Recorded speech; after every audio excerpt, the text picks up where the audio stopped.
Welcome to the Lost Signals Discusses Film and TV. Using the revolutionary Manzor-Mosi Thurlow scale, or MOTS, we scrupulously review these art forms with an emphasis on narrative structure.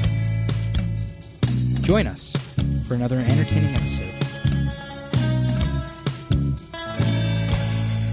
Hello, everyone, and welcome to the 5th annual MOTScars celebration of where we take a look at the Oscars and do our little take. Tell them that. how wrong they are. So, yeah. Oh, wait, we're not doing the choreographed. Listen, there's no host again this year, so there's no host as well. There's no direction here. So, even though I forget exactly what we've done in previous episodes, we'll make it up as we go along as usual. So, the list of best pictures this year. And by the way, this is the first year that we were 100% accurate with watching all the films prior. Yeah. Before they were announced. We're fucking spot on. And thank God, because it's so soon this year. It is. They did that just to fuck with us. So, in no specific order, even though it is in a specific order, which I'll get to later, we have Jojo Rabbit, Little Women, Parasite, Once Upon a Time in Hollywood, 1917, Joker, Marriage Story, The Irishman, and Ford versus Ferrari. Sure. So I guess we're going to start off with our bottom of the barrel. Yep, let's do Sounds that. good to me. Let's lead up to the good So, shit. I despise The Irishman. It is... I'm with you, right with you, buddy. It upsets me I actually think you despise it more than me, but it's still visceral level because of the de-aging aspect. I'm sorry. Hold it was long. Some guy from YouTube fixed that, so it should be fine now. But that's not what we're judging on. What could have been, we're judging on what is. Next up for me is Ford versus Ferrari, which was okay. It was, I think, best described as your dad's new favorite movie. Yep. And my final on the bottom tier is Once Upon a Time in Hollywood, because, I mean, the Manson family did nothing wrong. It did not deserve such a fate as shown in this movie. I thought it was a fantastic film up until the ending, which, upon reflection and over time, has soured me even more to it. Quite well. Anyway, on to you, Chris. Okay, I did not see Ford versus Ferrari. I started watching Little Women, but my screener froze, and that was all. Chris is stealing Little Women. So are these your bottom tier? Yeah, but the thing is, I'm just putting that out of the off the record. So as my bottom tier is off. I'm just putting on the record that there's two that I cannot. But as far as what I've seen, The Irishman was fascinating to me because I could watch it at home, and it was just watching the aesthetic choices made for this were mind-boggling. I mean, it was just like it was like the de-aging was just like, well, he wasn't Joe Pesci, but he kind of looked like Jack Lemmon in one light. He kind of looked here. It's just, it was like fascinating how awful it was. and Al Pacino was like kind of doing Ricky Roma from, Jimmy Hoffa, but he was doing it by like little Steven in Sopranos, because he had his shoulders up and he was being, so his overacting was it was astonishing. Was it a train wreck? It was a train wreck. I would I couldn't. I mean, fortunately, I could watch it at my house because I could not have sat through this in the theater. So I had the luxury of getting up and walking away and coming back from. But even Beth, when she came in here, she was just kind of like watching it, and it was like, it's not a good movie, but like you're like, what the fuck was anybody thinking? My bottom tier, which is definitely on my worst of, is Once Upon a Time in Hollywood. Going into before the ending, I thought it was an okay film. I loathed the ending. I absolutely hated it. I thought he could have gone one of two ways, and he ended exactly all the ways I did not want him to. The opposite of everything you wanted. Yeah, which is funny because part of the reason I hate it is because it could have been incredible if they had actually kept it a true story, because there were certain things in it, Easter eggs, like Margot Robbie's character before she goes and watches herself in the theater. Sharon Tate before she goes and watches her own movie in the theater, which is decidedly the best scene in the entire movie. She's buying a copy of Test to Ubervilles. And after she gave birth, it was Polanski's was going to make Test to Ubervilles with Tate in it. And, she died, and he made it like 10 years later with Nastasia Kinski in it. So it's a nice little Easter egg. But if they had used DiCaprio's character and not made him such a joke and had him show her life, kind of told her story through his eyes as part of the Hollywood elite, and then had Pitt's character being kind of like the grunt who actually did see the horror of the Manson family. And at the end, Pitt's walking his dog, and DiCaprio drunk in his backyard, and the Manson family drive up and have the tragedy, and actually have the two people fictionalize those two and say like these two could have stopped it if anybody was actually paying attention and kept it a tragedy. It would have actually worked. But he made a joke out of the whole thing, and anything good out of this movie he nullified. So that's my bottom tier. All right. I am going to have a different bottom tier than you guys. I do agree with you, Ian. Ford versus Ferrari is definitely on there. It's actually my least liked movie on this list by a wide margin. So I'm going to go from like my worst to best bottom tier. So Ford versus Ferrari, I could do without this movie on the best picture. Take it off completely. I think there are several movies that could have been in instead of that. Number 2, I have as Joker. Which again, I thought was a fine movie. It was good, but it was not, I don't think it's up there with a lot. And this is actually a very strong year. I think this is the strongest Oscar year that we've seen. I don't know if you guys agree with me, but it's pretty solid. There have always been, like, the bottom tier for me has always been movies I detest in the Oscars, and that's not the case this year. I'm not going to say that I don't like any. The only movie that I really didn't like from this list that I really hated was Ford versus Ferrari. But so it's Ford v Ferrari, Joker, and The Irishman is also on my bottom tier. It was just overlong. It was Scorsese wanking himself off a little bit. Like, I don't think I hated it. It was everyone in that movie wanking each other off the whole fucking movie. I thought that there was a really good hour and a half movie in there right in the middle of it, and I would have preferred that. I was gonna say if you come in like culminate all the goodness of it, it's about 90 minutes of it. Yes, but yeah, like I think that it is one of the weaker films this year. For a long time, I actually thought it was gonna win. I don't think that that's the case anymore. I think it's kind of slipped a little bit, but yeah, I really thought that The Irishman was overrated in terms of how everybody was viewing it. Similar to my feelings about Joker in terms of like how everybody came out of the gate like loving it. So that's my bottom tier. Yeah, so my tier 3 is I have 1, 2, 3, and the first one I like the way I do it in my own mind is like number 1 is like the least weak and number 3 is the worst. So I have Joker at number 1 and tier 3 spot. First, like, it's good, it's fine. I don't necessarily think it should be an Oscar film, but I see why it is. So it's number 1. It's like the least weak on my tier 3, and then I got Ford v Ferrari at number 2. Like, it's sort of inoffensive enough, but again, it's not. I don't think it does anything different or recognizable enough to be in the running. I'm kind of flabbergasted by that choice to be in the. But cynically, yeah. I guess. cynically see why it is, of course, but I don't agree that it is. And then, of course, I think we largely agree that Irishman is the worst of the worst, and I have it at number 3 on my bottom tier. Yeah, like it's. Again, here's why it's there. Because Oscar's so white and because Scorsese. Like, yeah. That's pretty much why. Otherwise, if anyone else made this film, even with the same people, and even using the same de-aging shit, which on the actual review, I'll just remind you guys, I said it wasn't even that bothersome to me. I just don't think it's such a bloated mess of a film anyways, even without that shit, that like, I don't understand, aside from the fact of what I just said, of why it's even in the running. So yeah, that's my bottom tier. Okay, we're moving up to the middle tier now. Mm-hmm. So I'll read off mine. All right. Starting from bottom to top. Okay. I'll do the same then. I'm putting Marriage Story there. It's getting punished simply for the fact that we saw a different film this year, which did the exact same story but better. A Separation, which is an Iranian film, is absolutely one of my favorite of all time, and it's just unfortunate that I happen to have seen both of them within the same year. Next is Little Women, which I liked quite a bit.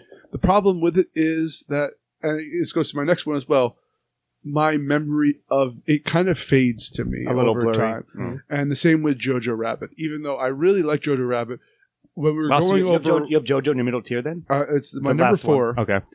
Because when we were going over what movies were in the... You forgot about it. I forgot that this was in there. Okay. And that's really damning that I don't remember, even though I really liked the film when I saw it. It didn't stick with me as others. That's fair. Fair enough.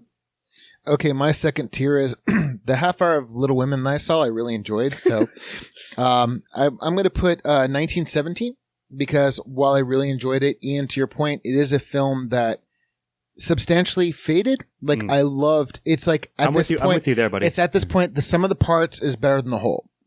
The music was great. The cinematography was great. The performances were great, but it just didn't gel to stay in my memory. Then it's Marriage Story, which is a fine film. Is a very fine film, has some great performances. And I appreciate how real it was. I have talked to some people who have like, I hated the movie. It was too real. And I'm like, yeah, that's probably one of the reasons. Kind of the point. That is in my second tier. So sure. Credit where credit is due. And A Separation is not even the same league as A Marriage Story. But with regard to this, reversely. Or that's the way it usually goes, right? Marriage Story isn't in the same league. Yeah, Marriage Story isn't the same league. Marriage Story is minor league. A Separation is in its own little thing. Right. Yes. So. All right, fair enough. All right, so my middle tier starts off with Marriage Story similarly, Ian. It's this movie that isn't... It's really well done. Not super my cup of tea, which kind of drops it down a little bit for me. I'm sure a lot of people really connected with this movie and really loved it, but like I liked a lot what they did with it, but it didn't make a personal connection to me. Second one in here is 1917. Just because I thought that the gimmick of this movie took away from it a little bit at points. Now, don't get me wrong, it's a great movie. And like I said, every movie except for Ford versus Ferrari this year, I think is pretty strong. Even The Irishman? Yeah, even The Irishman. Okay. It's being clear. Go on. And, I mean, granted, one of the least strong, but sure. Yeah. And the thing with 1917 is that you're right; it does suffer a little bit from that like fade for me. And then. My number 4 movie and number 1 on my my middle tier is also Jojo Rabbit. It did everything that I wanted in a movie, but it just didn't have that little something to push it over into like this is the best movie of the year territory. And I think that's why I'm going to leave it on middle tier. That's fair. So it's again somewhat similar. My number 3, tier 2, is 1917 for pretty much the same reasons. Yes, it was enjoyable, cool. War movie set in not World War II, so that's like a plus on its side, a pro. And like, yeah, it was an interesting style, but it's not quite as memorable at this point. So it's number 3, like that's why it sits in number 3 spot. Above that, I've got Marriage Story. I think I enjoyed it. It wasn't as personally impactful to me. I just think it was a really well done film, but like you said, Chris, by some great performances there. So yeah, it's solid enough. And then on the cusp, I've got Once Upon a Time Hollywood. I think I like that obviously better than E and Chris did, but it's still not enough for the top tier. But I did enjoy it quite a bit, and I think it's a really good film. And I wouldn't be mad if Tarantino won for it, even though I don't think he will. But it's still a solid movie to me, so that's my second tier. Well, we're on to top tier now. The top 3 of the 9. Drum roll, please. Yeah. One-handed drum roll. So my number 3 is 1917. Probably there because of proximity. Recency effect. I enjoyed that out of it. I thought it was a clever film. It also won the Golden Globe Best Drama. And so that does somewhat influence towards what I think Oscar. But I did enjoy the film overall. My number 2 is Joker. because I've had the most conversations about the Joker than any other movie this year. And if it is representation of the zeitgeist, it's a very divisive film. And I think it was intending to be. I think it was intending to really spur conversation about class, about mental health, about state of fear we exist in, and it wasn't a film intended to be a comic book movie. It just to be made, it had to be made as the Joker. So I think it's very interesting. And my number one is Parasite because it talks about everything the Joker did, but in a more artistic style. And I think overall it was maybe not the best film I saw this year, as we'll get into discussion later, but I think it is the best movie of the noms. Yeah. Okay. My 2 and 3 in here can be kind of interchangeable. As it stands now, Joker is my number 3. I loved this movie. I really did. And yes, thematically, the relevance it has to me and with regard to like mental care and how it's dealt with in this country, that I'd be remiss if I didn't say that really impacted me. What's a factor for it? Yeah, from somebody who, I like a film where it could talk about an issue without being preachy. And I think this integrated it really well. I mean, your mileage may vary, Steve-O. Because I'm not going to say anything. No. I mean, I know we talked about this and that. We had a very long talk about this. Speaking of having conversations. We've already had these conversations. Yeah. But, so I really enjoyed that. The performances were outstanding. Number 2 is Parasite. For every reason that Ian said. I mean, it's just like thematically it dealt with a lot of the same things. Most of the same things. But it is a film where like 24 hours, you really have to digest this film. And we just watched it this week. 24 hours later, I loved the film and Beth hated the film. No, but the thing is, and I say to the Beth's bougie as fuck. So no, but as I said, she would be the rich wife in the film. That is, no, she's much more clever. But but to this film's credit, and as I said to her today, and said to you guys precast, the fact that this film took 24 hours of digesting before you would come off of that it didn't give you this visceral hit on the head like I did walking out of the ending of Once Upon a Time is a good thing, is a great thing, actually. And number 1 is Jojo Rabbit. I loved this fucking movie. I thought it just succeeded. This film probably would have been so easy to fuck up, and it was just glorious. And honestly, to me, it was Scarlett Johansson's best performance. I agree. Absolutely. She's almost against herself because of Marriage Story, but that's what you mean. So I think Jojo Rabbit is wonderful, and I still can't even I can talk about 2/3 of the film, and then I'm like, I can't tell you anymore because I'm going to start crying. So yeah, I think Scarlett Johansson is one of 11 ever double nominations or something like that. Yeah. Badass. But yeah, so my top 3 are going to be Once Upon a Time in Hollywood. That's number 3. Clearly love this movie a lot more than the rest of you guys. I thought it was really good. Only slightly more than me. That's fair. Far more. That's fair. a lot more. Clearly more than Chris and E. But it's another one of those movies where your mileage may vary, and I'm fine with that. I really enjoyed Tarantino's treatment of old Hollywood and his kind of homage to all that. Yeah, his love letter to the thing that he's been doing for his entire life, and clearly he has always loved that type of thing. So I liked seeing him go into and trying to, describe through film his feelings about the art of film and whatnot. My number 2 is Little Women. I absolutely love this movie. I thought it was really fucking good, and Greta Gerwig deserves all the credit in the world. I cannot believe she was not nominated for Best Director. Fucking it's bullshit. It's a snub that we're probably not going to talk about too much in this episode, but just because we don't talk about most of the other categories, but Greta Gerwig definitely deserved the Best Director nomination for this. Mm-hmm. And it was just a great movie. And then my number 1, as this movie's been popping up towards the top of everybody's list for good reason. Parasite was just kind of the best of all these nominations. That's just honestly, this is one of those movies that I think is going to be relevant for a long time to come. more so than pretty much all the rest. Most of of these. the rest of them, yeah. If not, Now, if I'm being perfectly honest, I think it's about the 4th best movie of the year. But we'll talk about the other ones. I mean, it's to be relevant as long as classism is a factor in society. Yeah, I mean, that's going away soon, right? That's a brief section of our history. So yeah. we'll figure that out pretty a soon. sheer anomaly for these trying But yeah, times. Parasite, really fantastic film. I'm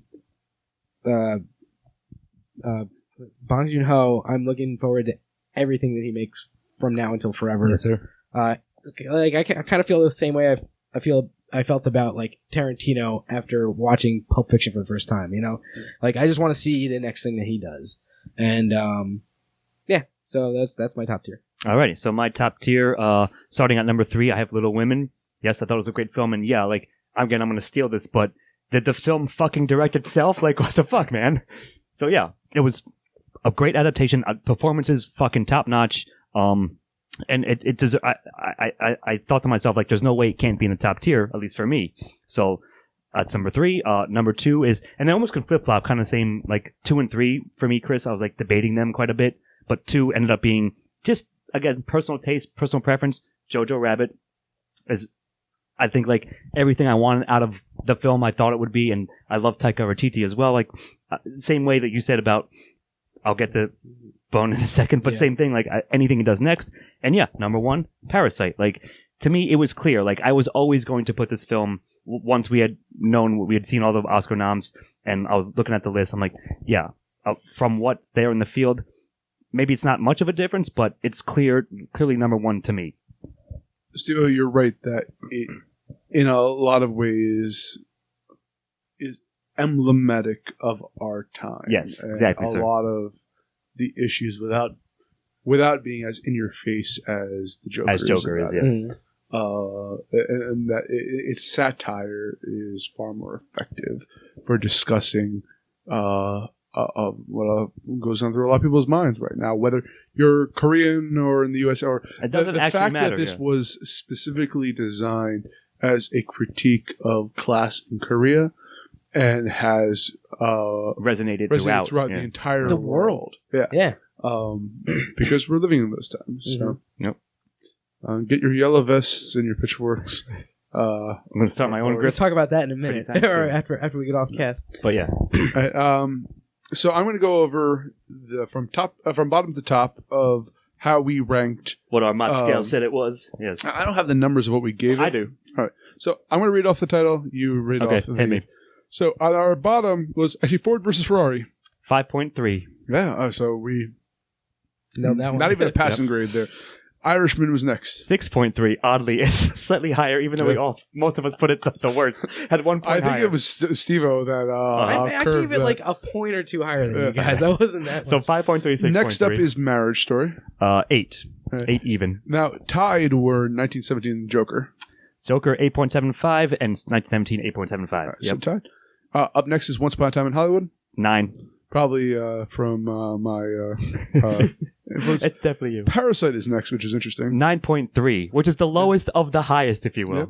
Little Women was second. 9.5. And the top one was Jojo Rabbit. 9.7. Yeah. So like it's like it's we like didn't give anything inches. a 10 this year. I know. No. Any of the I Oscar think we're noms. trying to be more professional. And, Yeah. We are.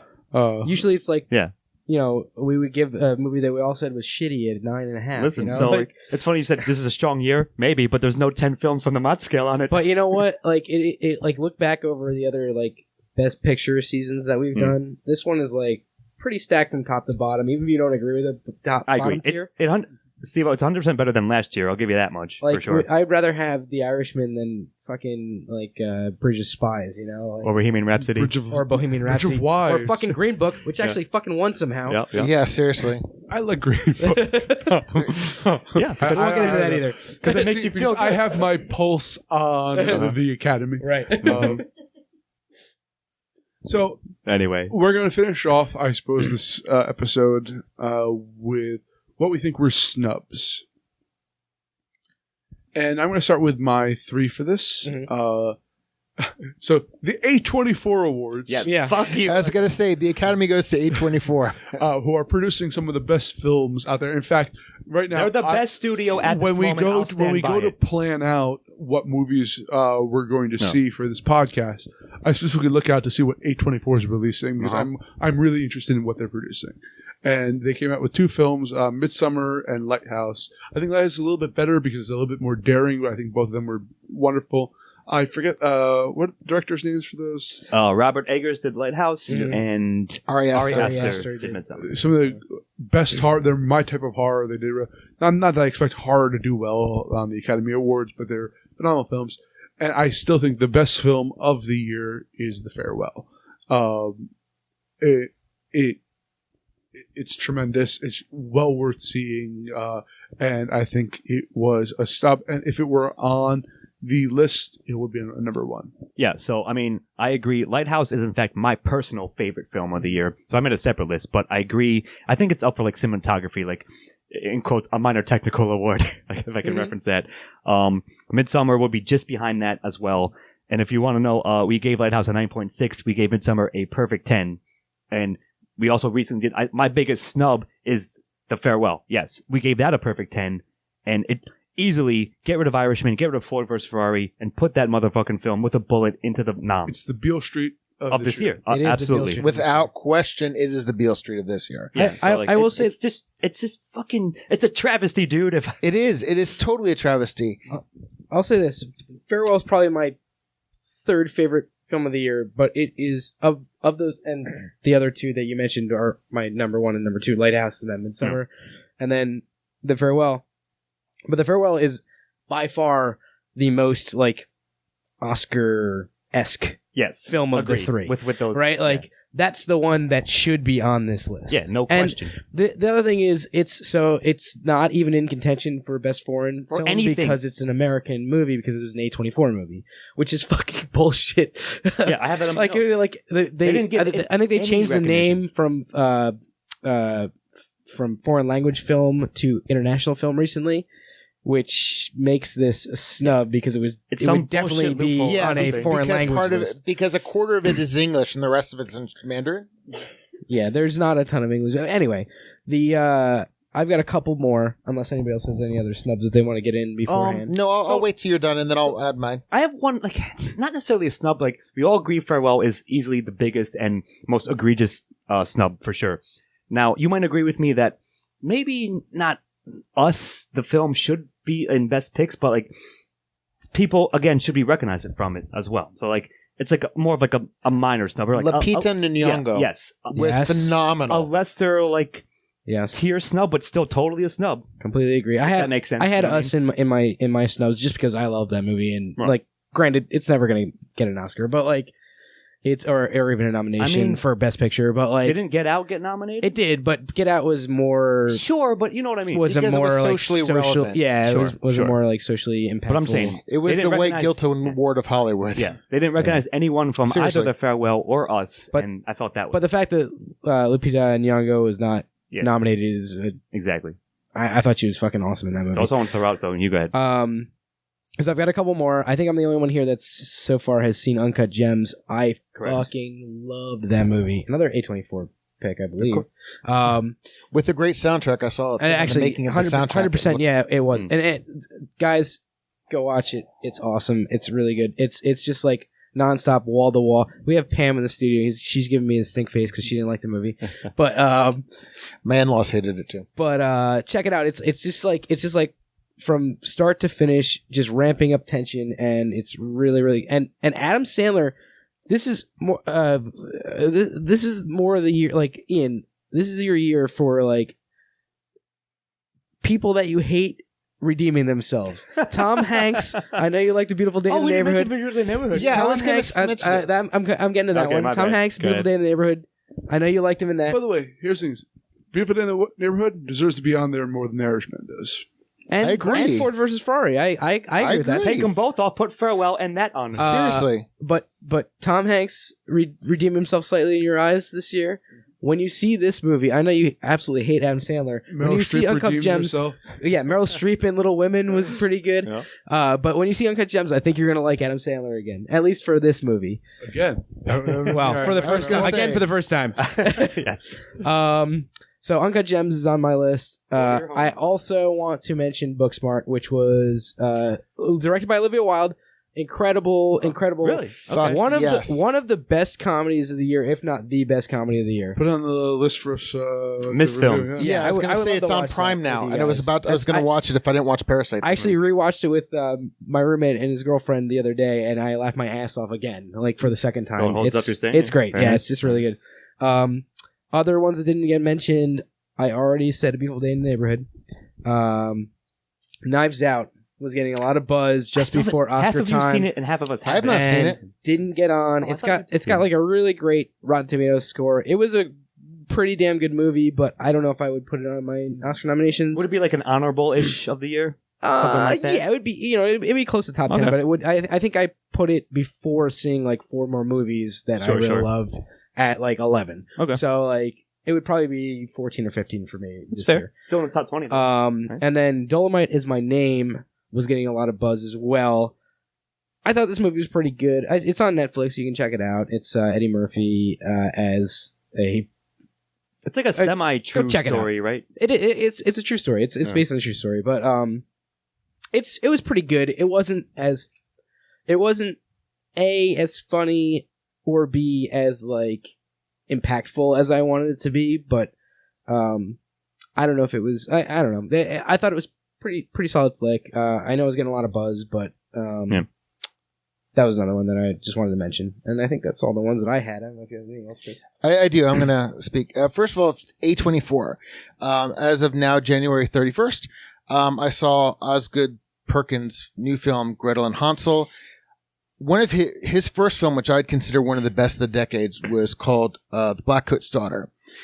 After we started becoming enamored with A24, I went back and looked for it. It's an A24 film. So all I'm going to say course it is, is. look at any film you Every love. film you love in the Best Buy. And do not hold it against them that they've merged with Apple. Hopefully that contract will end soon. I haven't seen anything. Yeah, bad come well, from it but at this believe me, I know people that my mom and brother-in-law and sister have All right. Apple TV. I'm willing to buy Midsummer to see the 3-hour cut because that was the only way you're going to see it. So props to A24. They're putting out some wonderful movies. I believe, as a teaser, we have an idea in the back burner to do an A24 sort of spotlight highlight We absolutely. and we this fucking coming season. and we fucking should. So look out for that. But like my honorable mentions definitely goes to Beautiful Day in the Neighborhood. Yeah, I'll back that up. I did not really want to see this film because I thought it was going to be a Mr. Rogers biopic but it wasn't. This film is not, and it does some really lovely things. Like most of the exteriors are done with, using the Mr. Rogers models. It's a very well done movie. It's much better than you think it would be, exactly. or it should be. It's a really, to say it's a competently done film is to not give it the credit it Undersell it. deserves. Yeah. I like neither Tom Hanks nor Mr. Rogers. But you do like this And film. I like this film. Exactly, sir. I'm going to second Steve-O's thing with Us. First of all, number one, Michael Abels. His soundtrack, not recognized for this film, is fucking criminal. I'm glad you brought that up. I'm glad you remembered that. The second I walked into the theater, I downloaded I bought the Before you opening even saw the track. movie? No, after I walked out of the theater. out of the theater. While we're in the lobby, theater. while Rich, Beth, and I are in the lobby, I'm downloading this thing. I bought it. I went right to the iTunes store, bought it. That's true. I'm glad you did mention that. 'cause this is His awesome. opening track, Anthem, is probably one of the greatest pieces of music written in the last 10 years. I pulled all of his influences, and the more I've been learning about Michael Abels, he's a lovely man. He doesn't get the credit. No, believe me, I've been like, He's a cool dude. I've been like stalking him, cyberstalk, trying to find out as much as I can about him. And Watch out, Michael Abels. Yeah. Michael. All right. But Chris is gonna show up at your house asking them music advice. Hey, what's the playoff music? Anyway, yeah, what's Michael Abels' We're address? inserting that there. but he does He's a saying lot. it's a snub. And that's, He does a lot of really wonderful things with this. It is a ridiculous snub. I cannot believe he wasn't nominated. It makes me insane. We should have had the playoff. And Lupita Nyong'o's performance was just phenomenal. hell yeah. And I'm not discounting anybody else in this film. is a great But film. she was by far the standout. She is by far the standout. Agreed. But snubs, farewell, without question, would be in my top 5 at this point in time. It's so there are blindingly obvious that they. This film just cheered me up. I mean, this is just a joy to watch, and That's funny because I cried for a long time. I cried all the way through it. It hits all the emotions. But the thing is, in cinematography, it's very deceptive because you don't think about it, but they keep coming back to the shot of the buildings the grandmom lives in, and the way they shoot a person in front of this. Yeah. I know. And it's a lovely film. It's shot so well. It's such a real human film. It's just so life affirming to be corny, but it is just a delightful film. I've recommended this to anybody and everybody. And then, of course, with everybody else, Midsummer, they're playing violins around me. Jesus Christ. Again, Midsummer, Ari Aster. I hope you saved that music sample so you can edit it this when you do. Sorry, go on. Ari Aster is wonderful. And, of course, The Lighthouse would probably be number 2 under Jojo Rabbit for my favorite of the year. And as I said, I think on both podcasts, and they'll say again on this one, it's like Ari used everything that 2019 had to offer with in terms of cinematography, color, sound to make his film. And Robert Eggers used everything that was available in 1919 to make his film, or at least to recreate it. And both of them made 2 visually gorgeous movies. They're just, I mean, I was so cynical going into the second half of this year, but I think Midsummer really started a trend. I mean, all right, let's face I also fully love your turnaround on Ari Aster, which you fucking gave Hereditary like no, a 2 but again, year, and this 2 years ago. No, but this is why I stayed off the Once Upon a Time in Hollywood podcast, because the more I digested Hereditary, he wrote a podcast. I wrote an article. I wrote an article on retracting it because I did retract it because I regretted so much doing that. I've actually come to not only hate Once Upon a Time in Hollywood, but be more disappointed in it to me, which is like actually worse. I'd rather somebody be mad at me. I'm not even mad. I'm just disappointed. Yeah, exactly. I'd rather be, but so, but, no, you had Midsummer, then a whole shitload of forgettable films. And then, October comes and then we get Jojo Rabbit, we get The Lighthouse. And, it was really, I have to say, I hate when they pack, award seasons with all the stuff. But quite frankly, you had Us and Midsummer, and then, I'm sorry, all the Marvel films were fine. They were there. They disappeared in the ether. Jarmusch made the worst movie he's ever made, in my opinion, which is really hard. I have it on my worst list. Which is really mine too, which is heartbreaking for me. But it's just such a lovely thing to see. Can we agree that the last great Marvel film was Into the Spider-Verse? Yes. Yeah, agreed. But as I said before, I think in keeping with regard to all these small films and these wonderful directors and cinematography, 2020 starting off with Gretel and Hansel definitely has my strong start. But it is because of all these films that I've grown to appreciate it. That's my whole point. All right. Well, I got one more thing. Like, if you want to see a cool action film, like neither Oscar worthy nor shitty, check out John Wick 3. I thought John Wick 3 was pretty cool. It was on my list of just like decent stuff, and that's up my alley. And keep the kind of songs going, like whatever. All right, but my one more little thing. What you got? I already said Lupita Nyong'o got screwed out of a nomination, and I also think that Sandler got screwed out of a nomination for Uncut Gems. Okay. I thought he did a great job. I'll have to retroactively talk about it with you. I think that perhaps we should all say what we think is going to win. Yep. I think that's the final. What do you think is going to win? I think it's how we did it. What do you think will win, and what do you hope will win? Yeah. Okay, so wait, I'm going to go last here. Okay. So please, Scott. All right, I'll start off. What do I think will win? So, of course, technically, I've been trying to see what the sites are saying, what the odds are indicating.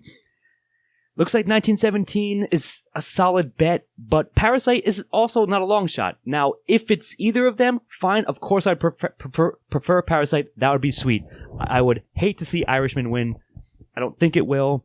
I think they might also possibly decent chance to give it to Tarantino for Hollywood. Other than that, I think that's probably where I'd bet. So yeah, I think Parasite aligns with what I think and what I think the Academy will do and what I want to do. But if 1917 takes it, that's fine too.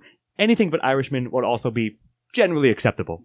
Seems like the winds are blowing in 1917's favor, but I'm going to say I think that Once Upon a Time in Hollywood will win. Tarantino is kind of an Academy darling. He's due for his time. Auteur. And, words like, as Chris pointed out several times earlier tonight, words like auteur have been thrown out in terms of him recently, especially for this movie. And what I hope will win is, obviously, same as Scott mentioned, my number one movie of all the nominations, Parasite. I really want to see that take it down. I want to see Shake It Up. Problem is that it is definitely going to win Best Foreign Film or Best International Picture or whatever it is. So it's hard to win both of those. Yeah, that might seem in fact, I'm not sure if anything has anything ever won both. Probably, but I don't know it offhand. I'm not sure anything ever has. So. I don't think anything ever has. Well, I'm no scholar of the... Like, Roma was probably one of the closest, and that was last year. Our on-hand scholar says she can't think of anything. Anyway, that's all I got. I mean, you have to campaign to be in these award shows. Let's just face facts. This is a political thing. This is a favoritism thing. This is something you have to campaign for. So credit where Parasite is most certainly going to win foreign film, so we have to take it off the list. I'd be really happy if like Joker won. Marriage Story 1917, and I'm going to take your guys and what half so hour I saw. So you're just going to play the field? No. I'm getting a small bet in all of these. I'm going around 6 movies. No. I'm telling you what I'd be happy to win. Okay, what do you want to win though? I'd be happy if any of those win, but I think it's because auteur has been thrown around for Tarantino, and I don't think he's won a Best Picture. I mean, I know he's won Best Screenplay for Pulp Fiction. So I'm thinking it's going to be either that or it's going to be The Irishman because Scorsese and it's 3.5 hours long. And I basically think it also might be giving the finger to Spielberg, who gets pissed off that anything from Netflix is on. So my bet is it's either going to be Irishman or Hollywood. It depends upon the mood of the electorate here. By that I mean, if it's politics as usual, then it's either going to be Once Upon a Time in Hollywood because Tarantino's because of the pedigree there at that point when he deserves an Oscar. They're like, it's or your it's time. The Irishman because it's Martin Scorsese's also pedigree there. Mendes You had can I? I'm sorry. If they go the woke angle, if they go the thing that we don't have many people of color, let's pander to the. They might go for Parasite to show that. We're still relevant. We still care. Yeah, exactly. Yeah, and that could very well be the path forward for this. And I think that those three are the likely. And then if they, I don't think 1970 is going to make it because. Because I feel that they would buck the trend of the Golden Globes, and the Academy has done that quite often. A Golden Globes is not a predictor for what the Academy Awards will be. So I think that might actively you're saying like cynically like sort of like reverse like you'll go against whatever did win the Golden Globes, right? So, sorry, Stu. I apologize for. No. My point was like the director of 1917, Sam Mendes, is no like newcomer either. No, that's true. But he also won for American Beauty. Right. That's what I mean. He's got a pedigree. Granted, he's already got his, but like. Mm-hmm. But also, that's why I think that he's between Tarantino and Scorsese. Scorsese's got that pedigree. Like that. He sort of lies. But also, in terms of politics, Tarantino says Hollywood is his 9th film, so he's only going to make one more after that. So I think the Academy's going to hedge. No, seriously, but I think the Academy's going to hedge their bets and say, let's give it to him now. So in case his next film sucks, actually, I like that angle. That's cynical as shit, but I like that. It. But that's how Hollywood works. No, you're right. Good call. So I'm like my money's more on Hollywood because of that factor, but because Scorsese's return to, I guess this is the. What would be like the Sci-Fi Channel original movie version of Goodfellas? Damn, son. Yes, yeah. So fucking dragging the shit out of the Irish guy is what they would call. Anyway, Go ahead, Chris. No, but those are my two cynical reasons why I think those two would win. I might make one final case for Ford v Ferrari just because it's like almost like the safest bet, right? Same thing too. Oh my god. Well, I mean, it would be in line with their fucking pick from last. Exactly. But is it to make up for the fact that he didn't win for Logan? Maybe, but if you go by history, they're like, oh well, this is the safest bet. It's like the most middle, like literally the most average film in the fucking list. I feel like that's number 9 on everybody's list in the fucking in the betting pool. I don't see anybody voting for.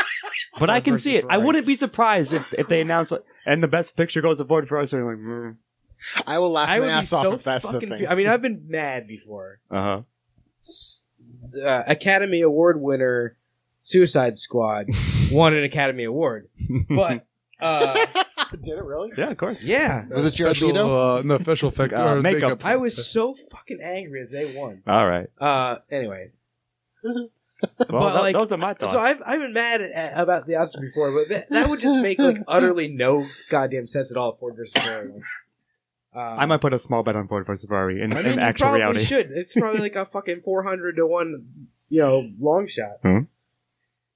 Anyway, that's I don't know. I don't have anything else to say. So are we done here? I think so. I think we're done here. I think we're all getting paid off the stage. This is the 5th of the MOTScars, the 6th year of doing our podcast. Holy shit! I want to thank God, Louis Duran and Rich Perry and the fans everywhere, like Pam, John Smith, John Smith. I want to thank Christopher Morgan.